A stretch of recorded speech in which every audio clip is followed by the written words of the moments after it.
Always on call and ready to go, the gleaming red mega machines of the fire service are familiar to us all. With their sirens blaring and blue lights flashing, they waste no time on their way to the scene. When the alarm goes off, the fire engines are in action in seconds.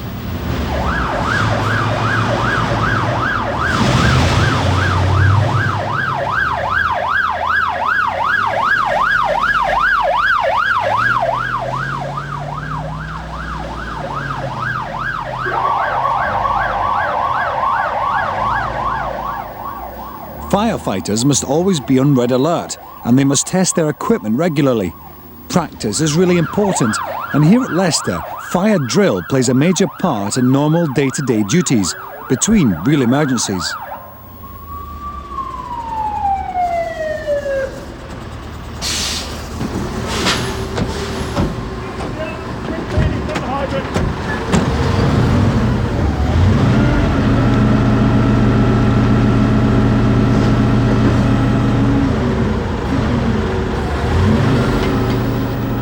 Everybody has their own important job to do, but they must all work as a team. Discipline and obeying commands make the job safer for all concerned. Routines are practiced again and again to make sure they are done just right.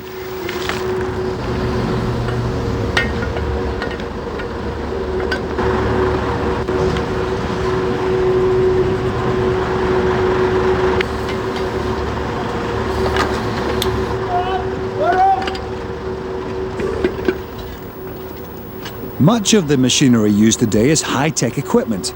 The modern fire brigade is always developing, and the firefighter must be trained to work with all the gear. Other people's lives depend on it.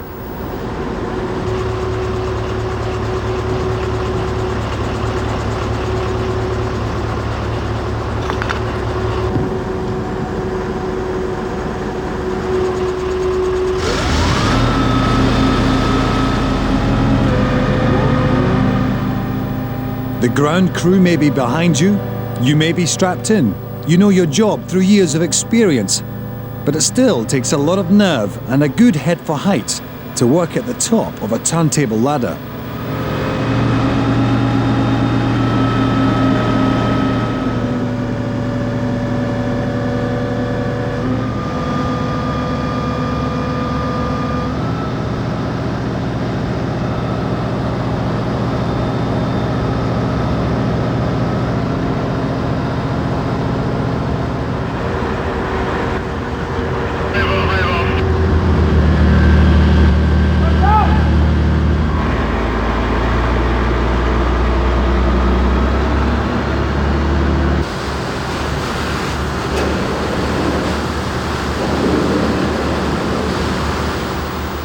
To be a firefighter today is to be part of a highly efficient and disciplined force, using some of the most modern and powerful equipment in the world.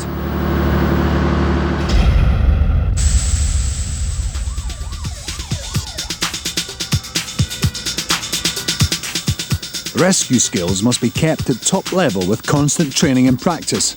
The Fire Service College here at Moreton and Marsh, Gloucestershire, trains over 6,000 students a year from brigades all over the world.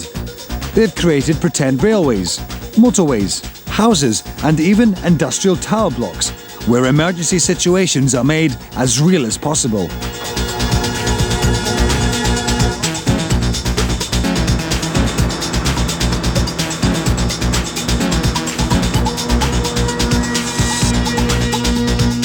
They have 32 tenders here, including many makes and designs of the most commonly used fire and rescue vehicle, the pump engine.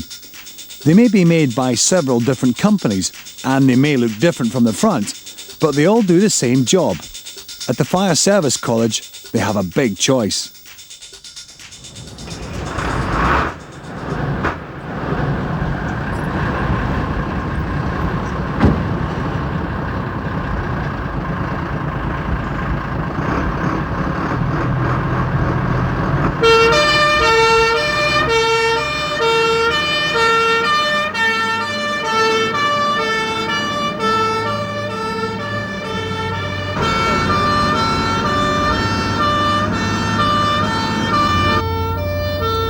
The pump engine is the workhorse of the service. It is the basic all-round vehicle and can be fitted out for specialist tasks.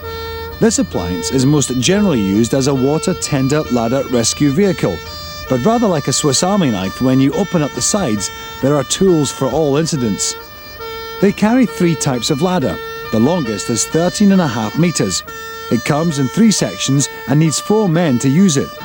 The crew includes a driver, the commander, and between 2 and 4 firefighters. This Leyland Carmichael 180 Turbo carries 1,800 litres of water and can go at 145 kilometres an hour. Every time the brigade is called out, the chances are you'll see one of the many makes of pump engine racing to the scene.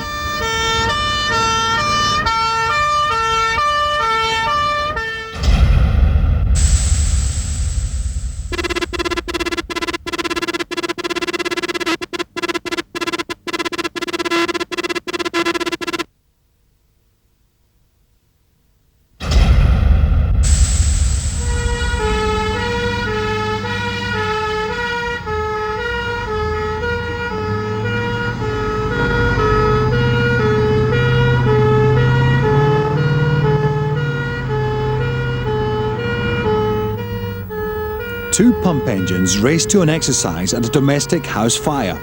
Even in practice, they have to respond as if it was the real thing.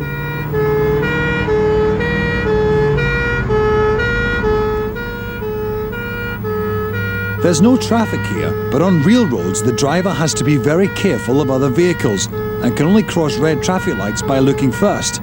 He wouldn't want to cause an extra emergency. Pump engines weigh 10 tonnes empty, and with a full load, the driver has to control a 13-tonne vehicle at speed.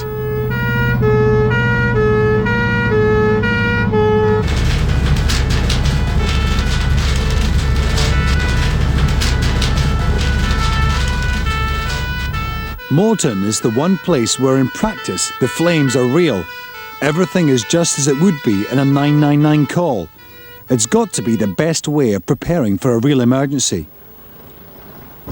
Here, the commander is the man in the white helmet. Bill, get your crew ladder off, see to that casualty up there. We'll get some BA men in. Right, okay. Okay. Right, you'll come back, Jerry.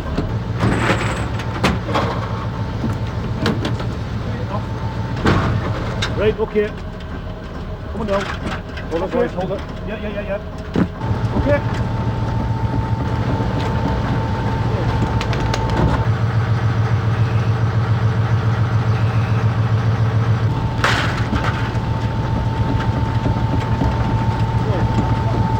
Extend.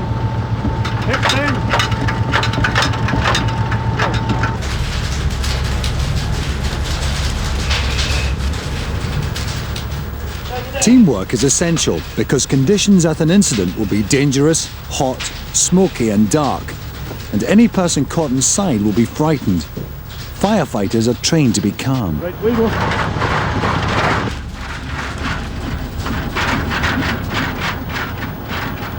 Fires can start on the ground floor and sometimes people can be trapped upstairs. So while the flames are being fought, the rescuers must get up there as fast as they can.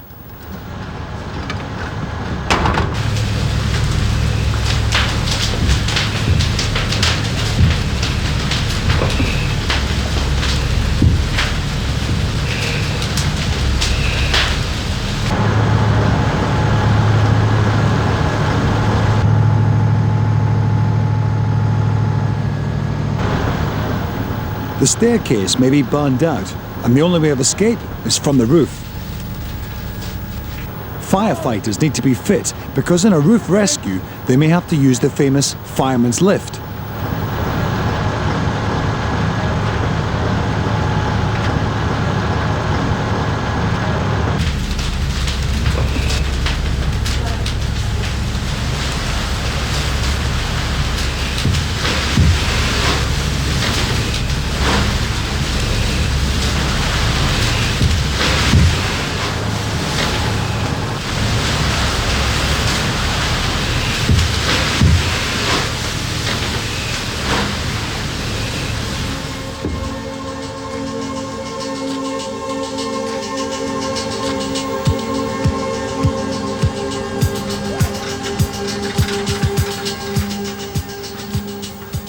Before leaving, the brigade must make sure the fire is completely damped down so that one burning ember doesn't spark the blaze again.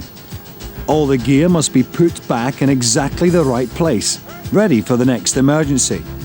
Only when all the final checks have been made and the ladders secured can the pump engine prepare to leave the scene.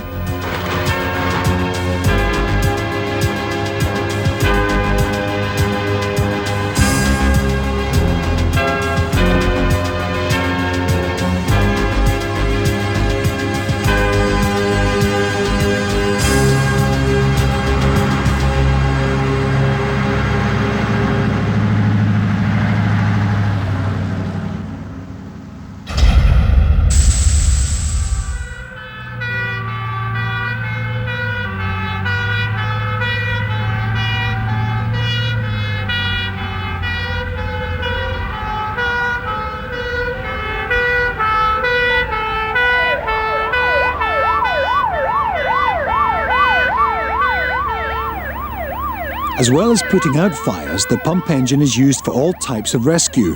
Nowadays, they are called out to nearly as many road traffic accidents as fires.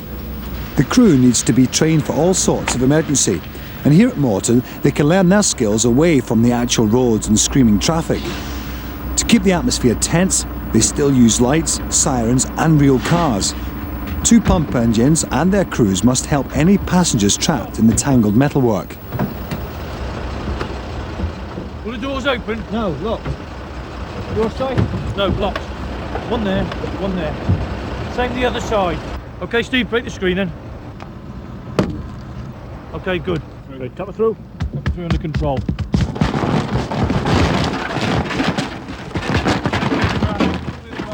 Frame as well. Right, let's have a long spine board in. Right, when he comes back, just support him, put the spine board across here, and then we can put Graham onto it. Just support this end. Graham, shove your helmet in. Let's get you in around our casualty as soon as we can. Okay, get your head down. Slide him in. Alright. The casualties may be dummies, but the firefighters treat them just as they would a real person. Okay, ease him back up into an eyes forward position. Let's have the windows down, take the front screen out. Steve.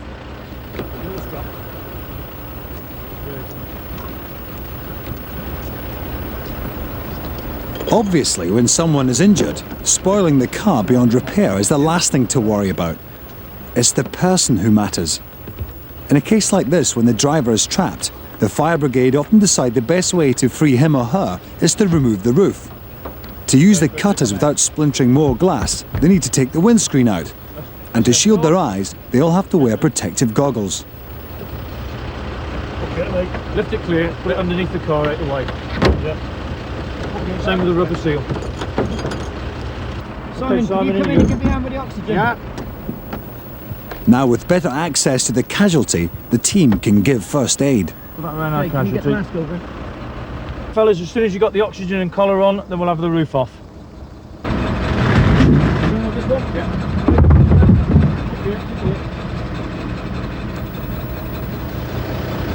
Grab the spreaders next. Yeah. Spreaders as well, and Jenny. These hydraulic pincers can cut through metal like a can opener, and they are powered by a portable generator, another vital piece of equipment carried on the RTA tenders. We'll get the casualty shield in. Right, shield in. Okay, Steve. Cut low on the pillar. Okay, when we've done this pillar, work your way anti-clockwise round the car and end up with the last 2 cuts close to the casualty. Next comes the roof. The rescuers must obviously try to be as quick as possible, but they mustn't rush and cut corners. Okay. Low on the B pillar. The power's there, that's the main thing.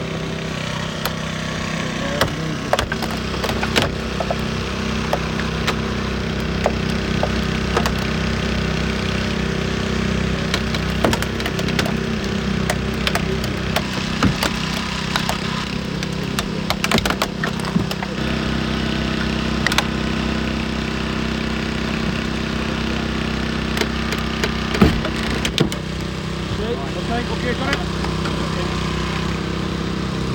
Hold there. Steve, take over from me here. Mick. Come down there. Steve, use the spreaders, crush the wing there to open up that gap. Get the spreaders in and let's take the door away. Okay, let's go for it.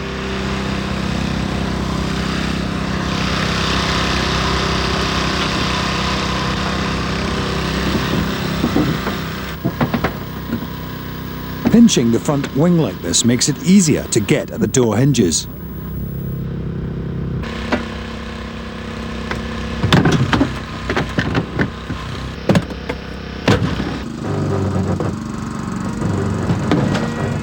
Okay, take the side away.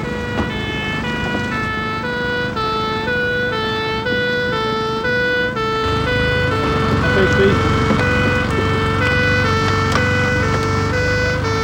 That's good. Keep it going.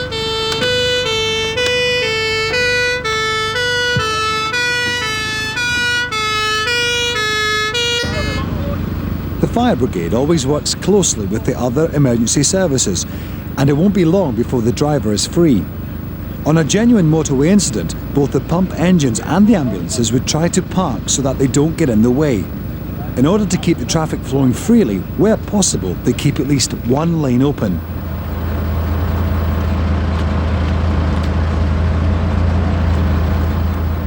Once again, the pump engine has proved its value as one of the most important vehicles in the emergency services.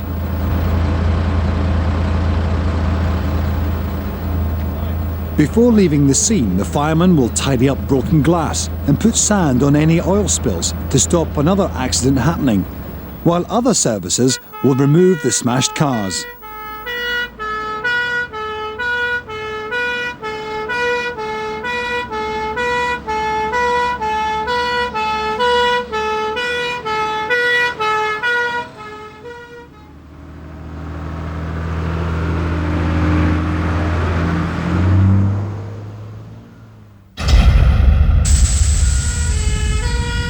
Here's another very necessary machine for the rescue brigade's fleet.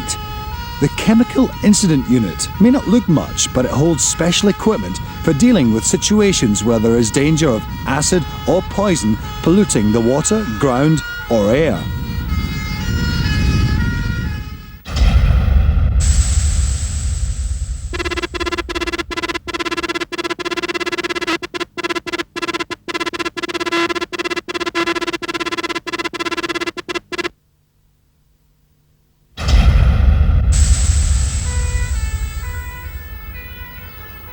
As ever, the pump engine is on hand to provide power and water. Here at the college, they have old chemical rail tankers to rehearse incidents. The fire service often has to gain access to other transport systems.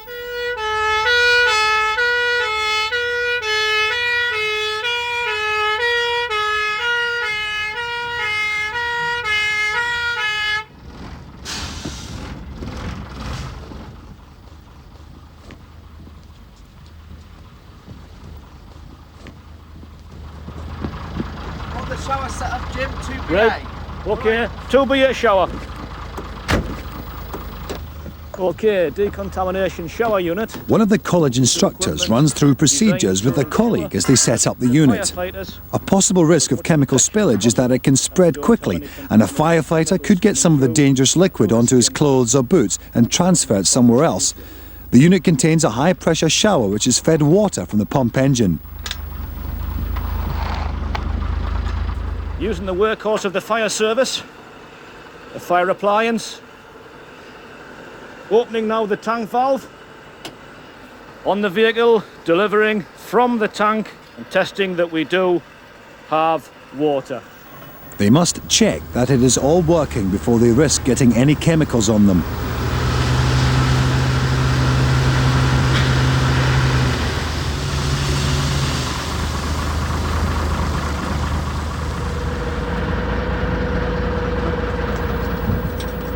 The team must wear full protective clothing and be safe from both liquids or any poisonous gases that may be leaking.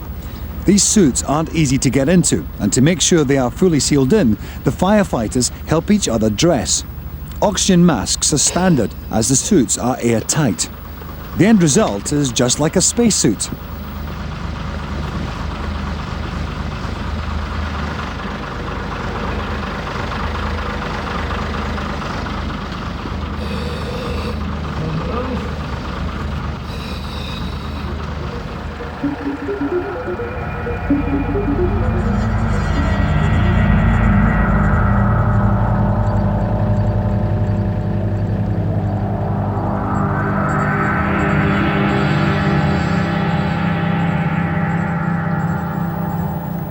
They've got to check all over the tanker to try and spot any leaks. They'll also be looking for labels or markings which could let them know what chemical the tanker is carrying. Some are more dangerous than others. Leaked gas is invisible and acid can look just like water. Wherever gases or chemicals are concerned, the professionals must be called in. Very often the danger turns out to be small, but the emergency services can never be too careful.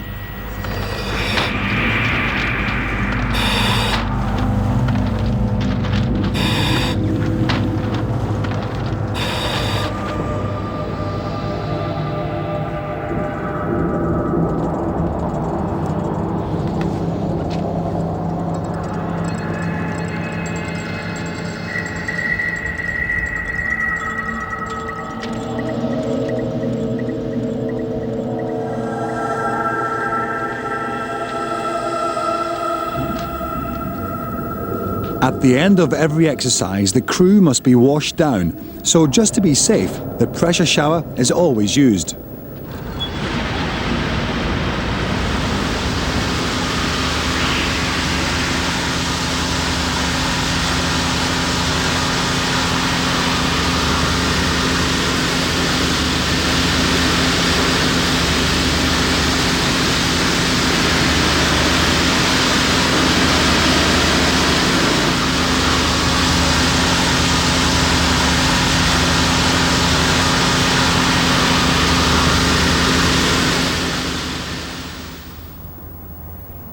The Chemical Incident Unit is packed with really modern equipment to deal with today's pollution problems.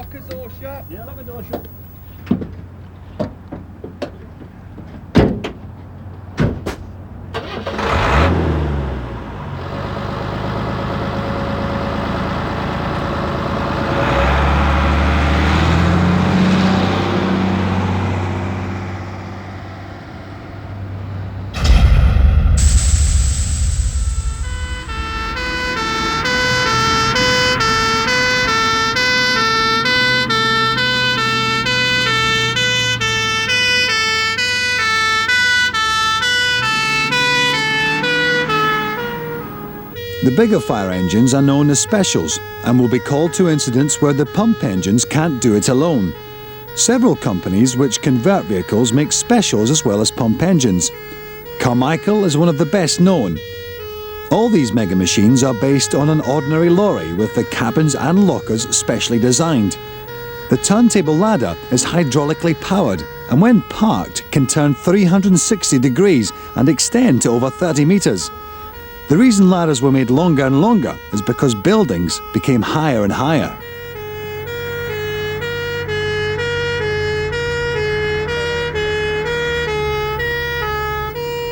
Their main job is for rescue.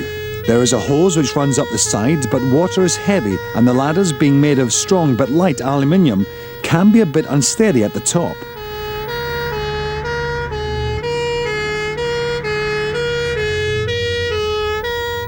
Normally, a turntable ladder would have a three-man crew, with a commander, base operator, and the one on the end of the ladder.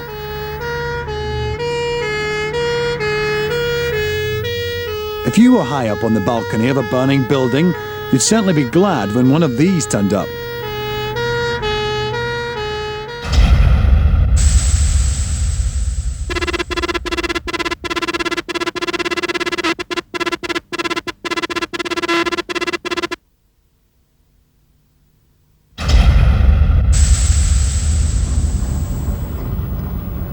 Another type of special is the hydraulic platform.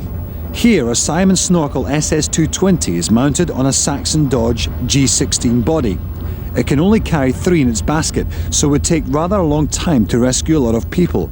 But unlike the turntable ladder, it is fully stable for spraying water right at the end of its 22-metre reach.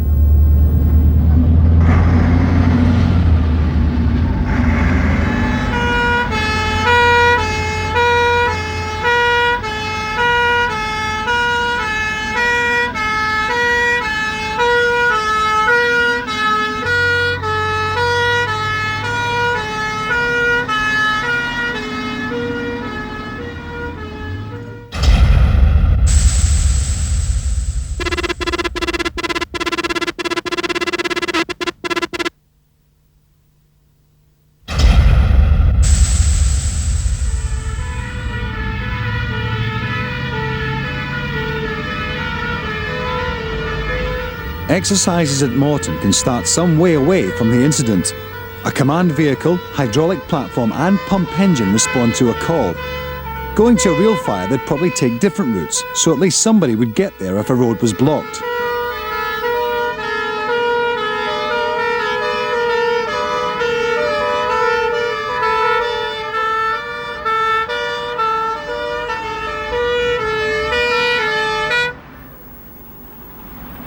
This drill needs the platform for an emergency at the industrial tower block.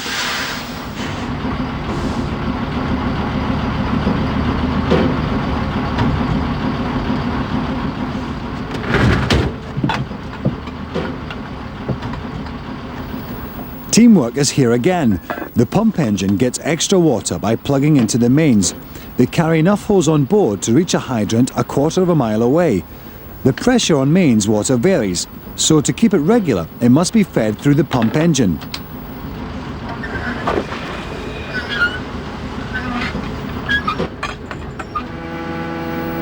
So that it is really stable at the top, the platform has special legs which pop out at the side. This makes the base wider and stops any chance of toppling over, even on very windy days.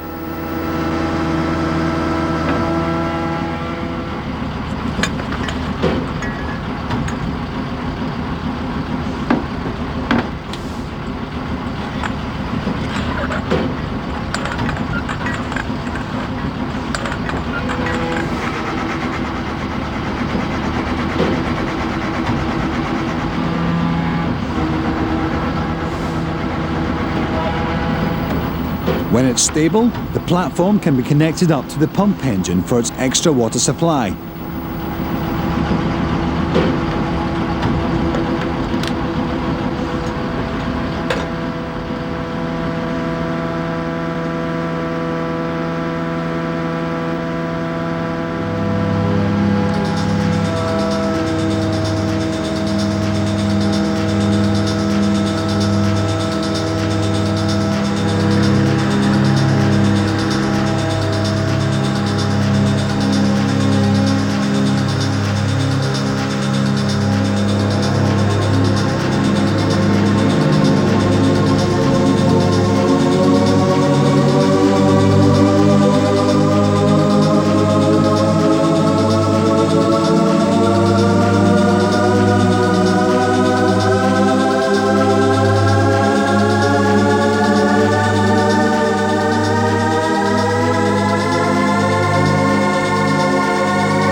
Way above the ground, the firefighter's on his own with a job to do. As the saying goes, it's tough at the top. He'll go as close as he safely can, keeping in constant contact with the ground by phone. If this tower was really alight, flames could be licking out feet away. His only protection would be the powerful fountain of water from his hose.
platform can squat in 1 minute the same amount of water as 10 full baths.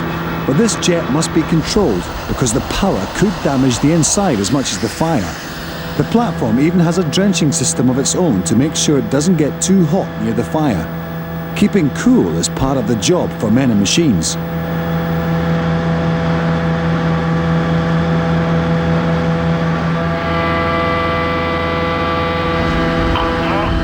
Roger, I'm going to track rate and then bring it down to the ground, okay? Roger.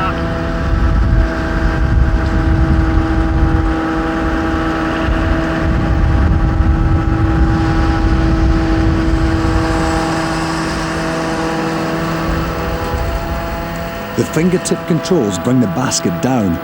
While the Simon Sorkel is one of the safest hydraulic platforms you can get, it's always a relief to be coming gently back down to earth.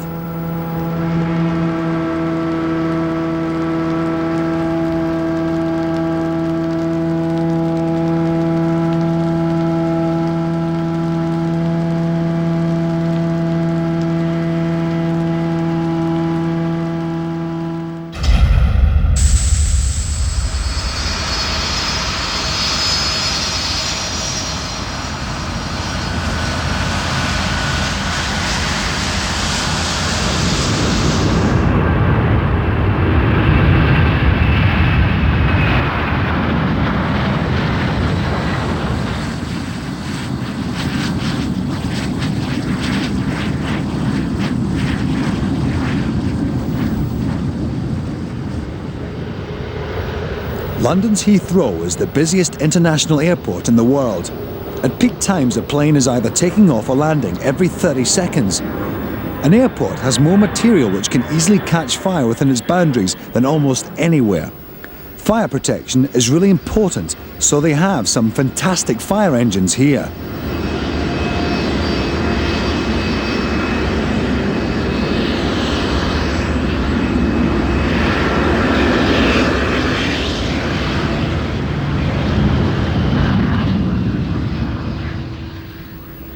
Heathrow has a new custom-built fire centre with its own control tower. Any incidents, big or small, which need the varied skills of the fire service are controlled from here.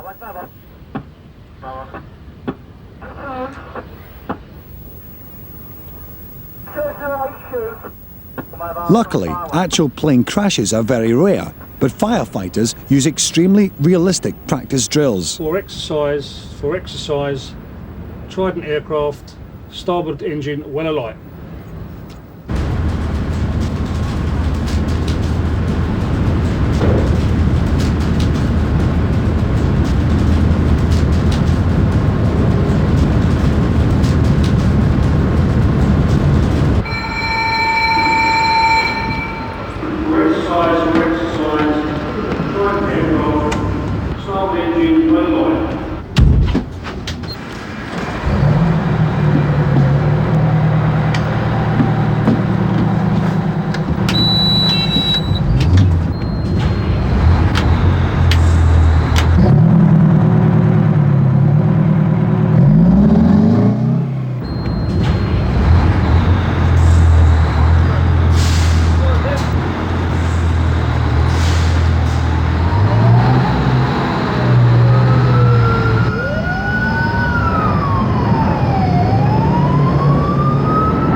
The biggest machine at Heathrow is the Carmichael Cobra 6x6 Airport Crash Fire Rescue Vehicle. It is six-wheeled, rear-engined, and can accelerate from 0 to 80 kilometers an hour in 34 seconds. It can spray foam up to 60 metres from its monitor, which can be reached by a crew member while they're going along.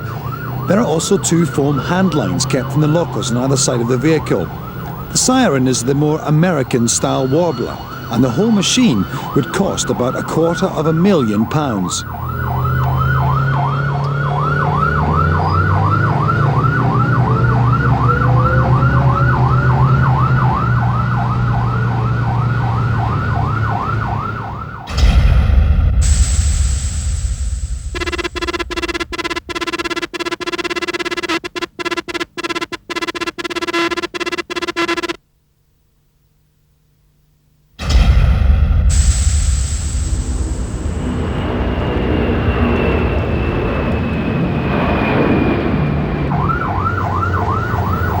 If they were attending a real crash, the airport firefighters have permission to cross the runways, with both the tower and driver keeping a sharp lookout for planes.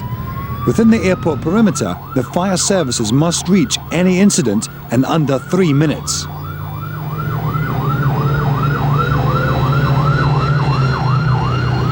If there is a major incident outside the perimeter, as many as 90 fire engines could be called from all around.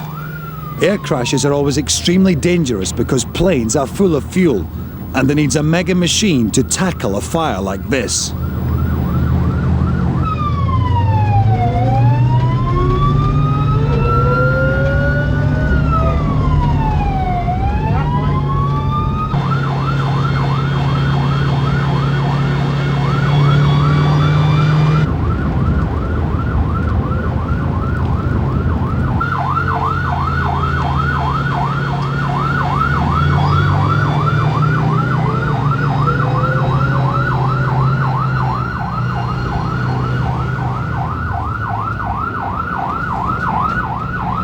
Okay, Jim, I'm going to go upstairs.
Foam is an ideal material for use in airport fires. It's made from a chemical called triple FP, which is mixed under pressure with water inside the tender. What comes out is a film of bubbles which spreads like a blanket and starves the flames of oxygen, putting out the fire. The Cobra is designed to squat half its tank in about a minute and could fill a public swimming pool in 2. A lot of foam in a short time.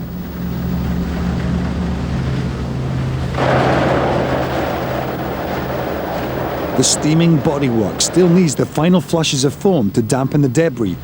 When it's all over, the bubbles will drain harmlessly away.